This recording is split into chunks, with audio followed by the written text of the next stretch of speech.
It always seems like Metro Police suddenly come out in force during holiday seasons. Don't get us wrong, roadblocks are necessary. Checking roadworthiness, drunk driving, unlicensed drivers, and unsafe vehicles should happen. But here's the real question: why only now?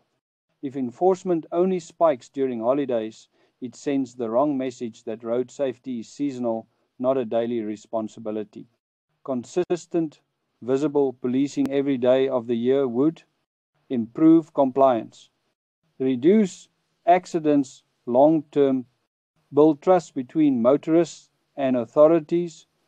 Instead, many roadblocks feel fine driven rather than safety driven, focused on revenue rather than real risk.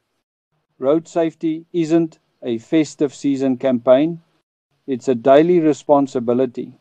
Enforcement should be consistent, lawful, and focused on saving lives not only when traffic volumes increase. Stay safe, stay streetwise, and remember to like and follow.